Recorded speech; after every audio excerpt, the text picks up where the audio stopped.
How's it going, everyone? In today's video, I'll show you on how you can enable TPM and Secure Boot in ASRock A320M and the B450 model motherboards. Now, of course, it's going to be the same thing since we are on the same brand. The user interface is going to be the same as always. Now, I'm going to refer to this official instruction right here. Of course, I cannot record the BIOS setting. So the first thing that you want to do is to actually restart your computer. And from there, you then want to press the delete button or the F12 button on your keyboards, depending on the model that you have. But it's just going to be the delete, F12, or F2. From there, you just want to head over to the advanced setting. And then we have the AMD FTPM switch if you're using an AMD device. And you want to select the AMD CPU FTPMP, or I mean the FTPM.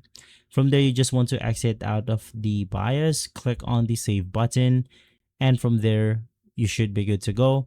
Now, if you want to enable the secure boot, you just want to head over to the advanced setting once again. Now from there, click on the trusted computing, and for the option security device support, you want to make sure that it is set to enable. So it's going to be inside advanced and right here.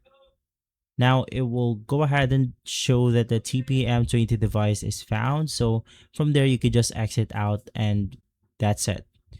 Now for Intel CPUs out there, once again, head over to your BIOS, click Advanced, click on the CPU configuration, click Security, and then for Intel motherboards out there, it's going to be a separate terminology, which is going to be the Intel Platform Trust Technology. So make sure that it is set to enable, and from there, you should be good to go. Hopefully this video has been helpful. Leave a like, subscribe, and follow us for more videos like this. Thanks for watching.